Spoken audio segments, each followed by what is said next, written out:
Digital marketing నేర్చుకుని AI tools వాడుతూ డబ్బులు సంపాదించాలనుకుంటున్నారా? ఈ నెంబర్కి కాల్ చేయండి. నమస్కారం ప్రియా చౌదరి గారు. రిజెక్షన్ గురించి మాట్లాడుకుందాం అండి. ఇవాళ సొసైటీలో మనల్ని కొంతమంది రిజెక్ట్ చేస్తారు. అది మానసికంగా కొంతవరకే నొప్పి ఉంటుంది. కొన్నిసార్లు తెలియకుండానే ఫిజికల్ హర్టింగ్కి వెళ్ళిపోతాం మనం, మానసికంగా మనకు వచ్చేటువంటి పెయిన్ వల్ల. కానీ కొన్నిసార్లు ఇంట్లోనే మనకి రిజెక్షన్ స్టార్ట్ అవుతుంది. నిజంగా తిరస్కారానికి తెలియకుండానే గురవుతూ ఉంటాము. అది ఎలా ప్రభావితం చేయగలుగుతుంది మనల్ని? అండ్ ఒకవేళ ఎదుటోడు మనల్ని రిజెక్ట్ చేశాడు అని అంటే దాన్ని ఎలా తీసుకోవాలని? అందరూ అన్ని రకాలుగా అన్ని వేళలా తీసుకోలేరు. సమయం సందర్భాన్ని బట్టి ఒక్కొక్కరికి ఒక్కొక్కలాగా సిచ్యువేషన్ బట్టి ఫేస్ చేస్తూ ఉంటారు. కాబట్టి అడుగుతున్నాను, బట్ రిజెక్షన్ని ఎలా తీసుకోగలగాలి? అది ఎలా ప్రభావితం చేస్తుంది అసలు? తిరస్కారం అనేది ఒక వరం అంటాను నాగరాజ్ గారు. ఇట్స్ ఎ బోన్ వరం. ఎందుకంటే మనకి జీవితంలో జీవితం ఒక మలుపు తిరగాలి అని అంటే ఒక ఎనర్జీ కావాలి. అర్థమైందా? ఆ ఎనర్జీని తిరస్కారం కరెక్ట్గా దాన్ని హ్యాండిల్ చేస్తే ఎలా అని మాట్లాడచ్చు. మీరు అన్నారు సమాజంలో కొంతమంది తిరస్కరిస్తారు. ఎవరు తిరస్కరిస్తారు మనల్ని సమాజంలో? ఏదైనా సమాజానికి అనుసంధానమైనటువంటి పనిలో మనం ఉంటే, నాయకత్వంలో మనం ఉంటే, లేకపోతే దానికి సంబంధించినటువంటి బాధ్యతని నెత్తినేసుకుంటే ఈ తిరస్కరణలు అనేది మనం తిరస్కరణకు గురవుతూ ఉంటాం. అవును. అయితే ఎదుటివాడు మాట్లాడేదాన్ని తిరస్కరణ అని మనం రిసీవ్ చేసుకునే ముందు ఒకటి ఆలోచించాలి. వాడు మన యొక్క లోపాలను ఎత్తి చూపిస్తున్నాడా, లేకపోతే వాడు వాంటెడ్లీ మనల్ని అవమానాలకు గురి చేస్తున్నాడా? ఇక్కడ రెండు ఉన్నాయి. తిరస్కరణ రెండు విధాలుగా వస్తుంది. ఒకటి మనం చేసిన పని నచ్చకపోవడం వల్ల, రెండోది ఏంటి అనంటే మనమంటే నచ్చకపోవడం వల్ల, మన సక్సెస్ నచ్చకపోవడం వల్ల కూడా ఎదుటివాడు మనల్ని తిరస్కరిస్తాడు 100%. ఈ రెండిటికి మధ్య ఉన్నటువంటి తేడాను గుర్తించండి. అది విమర్శ, తిరస్కరణ. అర్థమైందా? విమర్శ అనంటే ఇదిగో నువ్వు ఇది చేస్తున్నావు, నాకు నచ్చలేదు అనంటే ఒక్కసారి వాడు ఏమా మాట్లాడుతున్నాడో ఒక్కసారి మిమ్మల్ని మీరు అనలైజ్ చేసుకోండి. నిజంగానే మీరు అలా హర్టింగ్గా ఉంటున్నారా, లేకపోతే నిజంగానే మీరు ఆ సబ్జెక్టుని డీల్ చేయడంలో ఫెయిల్ అవుతున్నారా, లేకపోతే నిజంగానే మీ ప్రజెంటేషన్ అనేది వర్కౌట్ కాలేదా, మీరు చెప్పేది జనానికి అర్థం కాలేదా, లేదా మీరు చేసినటువంటి పాలసీలు ఏవైతే ఉన్నాయో, మీరు పెట్టినటువంటి రూల్స్ ఏవైతే ఉన్నాయో అది నిజంగానే ఎదుటివాడు రిసీవ్ చేసుకోలేకపోతున్నారా?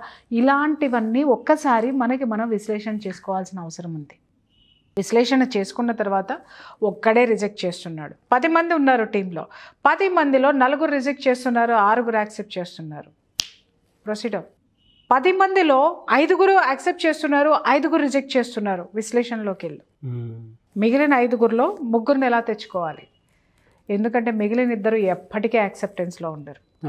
100% ఏ పని చేయాలని నువ్వు అనుకోకు. 60% రీచ్ అవ్వు, 80%కి ట్రై చేయి, అక్కడితో ఆపేయి.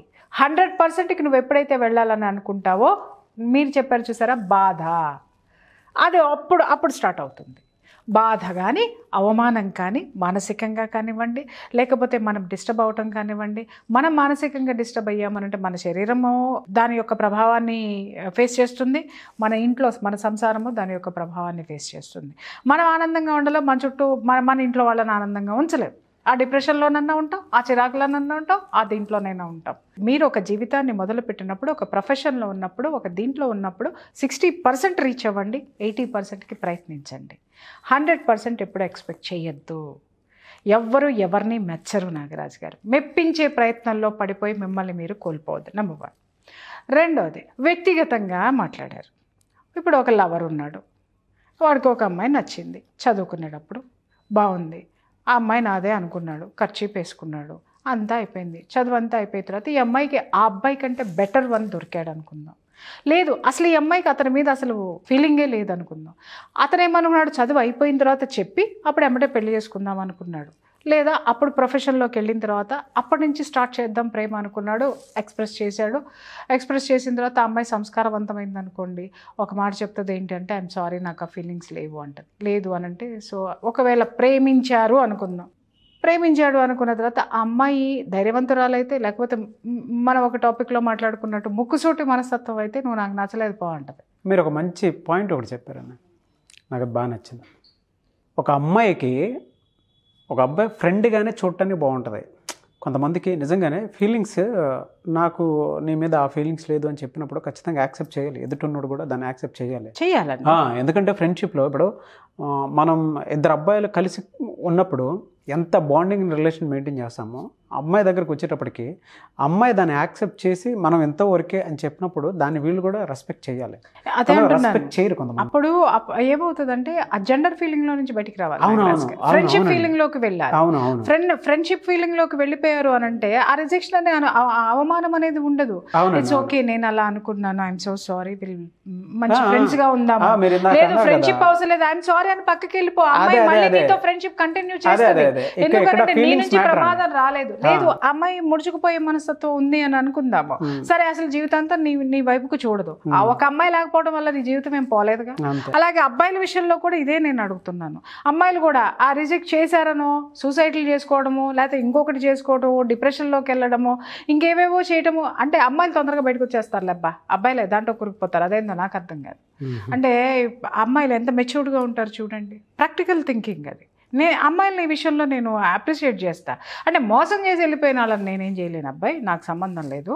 కానీ అమ్మాయిలు కనుక రిజెక్షన్కి గురైతే చాలా తొందరగా బయటకు వస్తారు వాళ్ళు. అవును, మీరు ఇందాక అన్నారు కదా ప్రాక్టికల్ థింకింగ్ వాళ్ళు. ఎందుకనంటే అరే మా అమ్మ నాన్న నాకు పెళ్లి చేయాలి, నేను ఇక్కడే ఉన్నానంటే సమాజం మొత్తం నన్ను దుమ్మెత్తిపోస్తుంది, మా అమ్మ నాన్న దుమ్మెత్తిపోస్తుంది, పెళ్లి చేసుకుందాం, హ్యాపీగా సంసారం చేసుకుందాం, అయిపోయింది. లేదు ఇంకెక్కడన్నా వచ్చింది అని అనుకున్నాం, సరే ఓకే వాడు నన్ను మోసం చేశాడు అని అనుకున్న దాన్ని యాక్సెప్ట్ చేస్తుంది.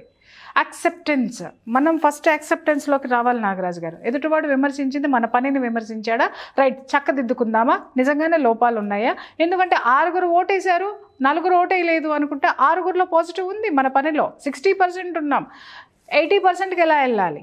అదే 50-50 ఉన్నారనుకుందాం, 50-50 ఉన్నారంటే ఇంకా 30% మనం ట్రై చేయాల్సిన అవసరం, ఇంకా 30%లోకి మనం వెళ్ళాల్సిన అవసరం ఉంది. కాబట్టి దాని మీద ఫోకస్ పెట్టండి, దాన్ని ఎనలైజ్ చేయండి. అంతేగాని ఎదుటివాడు నన్నే అన్నాడు నేను అన్నారు నా అనేది ఎప్పుడైతే తీసుకుంటావో అప్పుడు నీ కెరీర్ లాస్ట్ అండి. దాంతోపాటు అలాగే వ్యక్తిగత జీవితంలో ప్రేమ అన్నాం, బాగుంది. వైఫ్ అండ్ హస్బెండ్ మధ్య కూడా జరుగుతుంది, మీకు ఆ సంగతి తెలుసా? రిజెక్షన్ అనేది. రిజెక్షన్ జరుగుతుంది. హస్బెండ్ బాగా సంపాదిస్తున్నాడు అనుకోండి, ఈగో విపరీతంగా ఉందనుకోండి, భార్యని ప్రతిసారి ప్రతి విషయంలో రిజెక్ట్ చేస్తాడు. నో ఏం చేస్తున్నావని, నీకు ఏముందని, ఏమండి ఆ చీర బాగుంది కొనుక్కోవచ్చా, ఇంత తగలేస్తున్నావు, నువ్వు ఇంట్లో ఖాళీగా కూర్చున్నావు, నువ్వేం చేస్తున్నావు, నీ మీద అంత ఖర్చు పెట్టాలి, అయిపోయింది. లేదు ఏదన్నా రిజెక్షన్ అయినా నాగరాజు గారు, ఆవిడ ఉండాలా బయటికి రావాలా, తీసుకోవాలి అని ఇప్పుడు దాకా మనం చెప్పాం. ఆవిడ ఏం ఎనాలిసిస్ చేసుకుంటుంది, అరే అప్పుడు ఆమె ఏ స్థితికి వస్తుంది చెప్పమంటారా?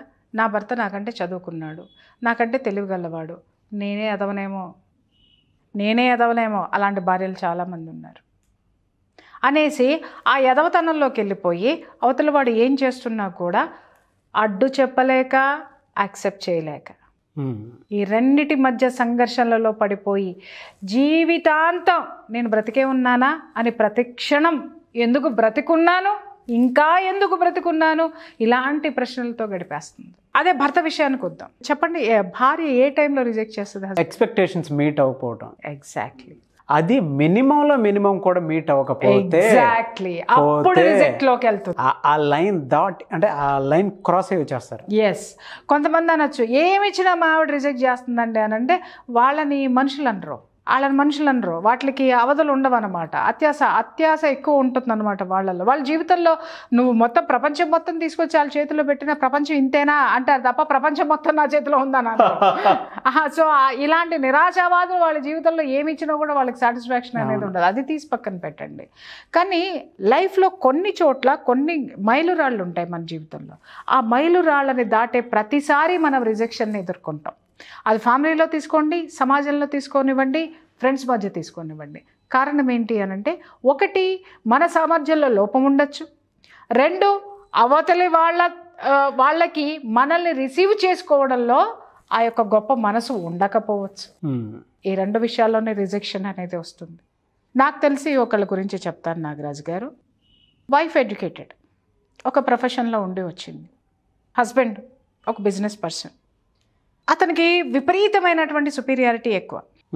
ఈ వైఫ్ కొన్ని పరిస్థితులు, కొన్ని ఇష్యూస్, తన ఫ్యామిలీ, తన పుట్టింటి వాళ్ళు సహకరించకపోవటమో, లేకపోతే దునియాలో తన అంతవరకు చూసొచ్చిన జీవితమో, ఇదంతా చూసి ఎందుకులేబ్బా ఒక మ్యారేజ్ అన్న తర్వాత అడ్జస్ట్ అయిపోయి ఉంటే హ్యాపీగా ఉందాము, ఇప్పటివరకు కష్టాలు పడ్డాం కదా, యాక్సెప్ట్ చేద్దాము అనే జోన్లోకి అడుగుపెట్టిందండి. అడుగుపెట్టిన తర్వాత రాను తను స్టార్ట్ అయిన వాళ్ళ ఫ్యామిలీ లైఫ్ స్టార్ట్ అయిన మొదటి రోజు నుంచి తనకి రిజెక్షన్ వస్తూ ఉందన్నమాట. నువ్వు వదనుకున్నాను, నువ్వు ఇంతేనా, నీకేం తెలీదు, నీకేం చేత కాదు అని అనడం మొదలు పెట్టేశాడు భర్త. మొదలు పెట్టేసరికి మొదట్లో బాగా ఆర్గ్యూ చేసింది. నాకెందుకు తెలీదు, నేను ప్రపంచాన్ని చూసొచ్చాను, నేను నీకంటే ఇంత స్థాయిలో నేను ఉండొచ్చాను అనగానే అదిగో అదే నీ తలపొగరు, నేను జీవితంలో నేను నిన్ను యాక్సెప్ట్ చేయను అని అనడం మొదలుపెట్టాడు. అట్లా ఒక 14 ఏళ్ళు భరించిందండి. 14 years అన్నిటిలో రిజెక్షనే. 10 మందిలోకి వెళ్తే అక్కడ ఏదో ఒక తన గురించి ఎక్కడా కూడా తన భర్త పాజిటివ్ చెప్పటం అనేది తను ఎప్పుడు రిసీవ్ చేసుకోలేదు. ఏది ఉన్నా కూడా అంతా తనకే తెలుసని చేస్తుందండి అని అనేవాడు. లేకపోతే నీకేం తెలుసు, నువ్వు నోరు మూసుకొని కూర్చో అనేవాడు. లేకపోతే తను ఏదన్నా చేసిన దాంట్లో లోపాలు వెతకటమే చేసేవాడు. ఆ తర్వాత ఆమెకు అర్థమైంది ఏంటి అని అంటే, ఇతనికి ఇన్ఫీరియారిటీ ఎక్కువ, నెంబర్ 1. రెండోది, ఆడవాళ్ళంటే రెస్పెక్ట్ లేదు. అంతకు మించి ఏంటి అంటే he had extra marital affairs. So తనలో ఉన్నటువంటి లోపాలని భార్య ప్రశ్నించకుండా, తనని చొక్కా పట్టుకుని రోడ్డు మీదకి రానివ్వకుండా, డే 1 నుంచి అతను చాలా ప్లాన్ చేసుకుంటూ రిజెక్ట్ చేసుకుంటూ వచ్చాడు. నాగరాజ్ గారు భరించింది. వన్ ఫైన్ డే తనలోకి తను ఒకసారి చూసుకుంది. తనేంటో అస్తిత్వం కోల్పోయిందండి. తన చివరికి ఎలా అయిపోయింది అనంటే, ఇంకా కొన్ని రోజులు ఆమె అక్కడే ఉండి ఉన్నట్టయితే ఒక పిచ్చిదానిలాగా ఆమెని క్రియేట్ చేసేసి అతను ఈజీగా వదిలించుకొని బయటికి వెళ్ళిపోయేవాడు. కానీ కరోనా చాలా పెద్ద ప్లస్ చేసింది వాళ్ళకి. ఆ టైంలో ఆమె తనని తాను రియలైజ్ చేసుకున్న తర్వాత తన శక్తి ఏంటి అనేది ఒకసారి తనలో ఉన్నటువంటి ఆ ఎనర్జీని బయటికి తీసిన తర్వాత కరోనా అందరి జీవితాలనే అలకల్లోలం చేసేసింది. అవునండి. అప్పుడు ఇద్దరు కష్టపడాల్సినటువంటి పరిస్థితులు ఏర్పడినాయి. బయటికి అడుగు పెట్టింది. పెట్టడం ఎలా పెట్టింది సార్, ఇప్పటికీ అతను ఆమెను అందుకోలేనంత స్థాయికి ఎదిగింది. వెనక్కి తిరిగి చూడలా, సమాధానం చెప్పలా, అవకాశమే లేకుండా చేసింది. ఇప్పుడు అవతలి వాళ్ళ నోటి నుంచి వచ్చే మాట ఏంటి చెప్పండి? మా మాటే వినదు. మమ్మల్ని ఇప్పటికే యాక్సెప్ట్ చేయరు సార్, మాటే వినదు. అంత స్థాయికి వెళ్ళిందంటే ఎవరితో ద్వారా వెళ్ళిందో, ఎన్ని చేసి వెళ్ళిందో, ఎలా వెళ్ళిందో అని కూర్చొని ఆ హస్బెండ్ స్టోరీలు చెప్తాడు అందరికీ. అయినా ఆ కథలు స్టోరీలు విననంత ఎత్తుకి ఆవిడ ఎదిగిందండి. గ్రేట్ కదన్నే కదా. రిజెక్షన్ని ఎలా తీసుకుంది? సబూన్ వరం. నువ్వు నన్ను రిజెక్ట్ చేసావు, నువ్వు నన్ను పలచన చేసావు, కానీ నా శక్తిని తొక్కేసావు, నా శక్తి ఏంటో నాకు తెలుసు అనుకుంది. తన జీవితాన్ని మళ్ళీ మొదలుపెట్టింది. ఈరోజు అతను వెనక్కి తిరిగి వచ్చినా, అందుకోవాలని చూసినా ఆవిడ కిందకి దిగలేదు, ఇతను పైకి వెళ్ళలేడు. ఆ స్థాయి, ఒక సింహాసనం వేసుకొని తను అక్కడ కూర్చుంది. ఈరోజు తనకు ఒక లోకం ఉంది, ఒక ప్రపంచం ఉంది, ఒక స్థాయి ఉంది, ఒక స్థానం ఉంది ఈ సమాజంలో. మరి 14 సంవత్సరాల డిప్రెషన్ లేదా? 14 సంవత్సరాల అవమానం లేదా? 14 సంవత్సరాలు ఆవిడ పడినటువంటి క్షోభకి ఎవరైనా ఆమెకి సపోర్ట్ చేశారా? ఎవరికైనా వెళ్ళి ఇప్పుడు మగాడు ఏదన్నా అంటే ఆడదాన్ని పుట్టింట్లోకి వెళ్ళి చెప్పుకుంది అనుకోండి, ఏమంటారు? మగాడమ్మా పడాలి.